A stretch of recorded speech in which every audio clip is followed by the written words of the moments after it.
La guerra en Palestina no es una lucha entre buenos y malos, y no es fácil de entender.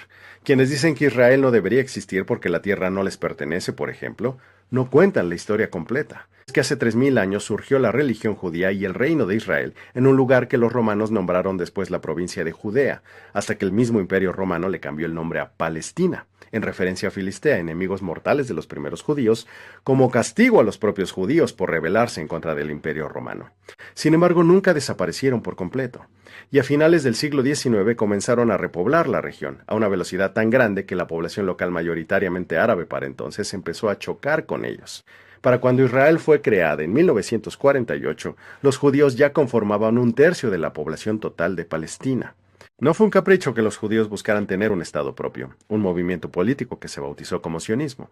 La idea surge porque el sentimiento antijudío es tan persistente que nunca dejó de existir. La persecución de la Alemania nazi fue el más reciente, pero no el único intento de hacerlos desaparecer. También se les masacró en Irak, en Líbano, en Rusia, en Siria, en Libia, e incluso en los países aliados como Gran Bretaña y Estados Unidos, se cuidaron de no recibir a tantos de ellos como refugiados durante la Segunda Guerra Mundial para no desatar el sentimiento antisemita dentro de sus propias poblaciones. Fueron las atrocidades de la Segunda Guerra Mundial, las que por primera vez hicieron consciente al mundo de la persecución sistemática en contra de los judíos. Y sin embargo, pese a toda esa historia, no se borra el hecho de que Israel ha cometido abusos desde su creación en 1948. Desde entonces Israel ha promovido asentamientos ilegales en las regiones palestinas de Gaza y Cisjordania, lo cual, bajo el derecho internacional, representa una ocupación. Decirlo no es antisemita. Tampoco lo es decir que el primer ministro de Israel, Benjamín Netanyahu, permitió que jamás la organización radical que controla Gaza consolidara su poder para dividir a Palestina, a Gaza de Cisjordania, controlada por Al-Fatah, el grupo político contrario a Hamas. Y ahora que Netanyahu le declara la guerra al monstruo que permitió crear, no dice cuál es su plan para regresar a la paz, porque mientras haya guerra, Netanyahu puede poner de pretexto la guerra para no convocar elecciones y arriesgarse a perder el poder de su frágil alianza electoral.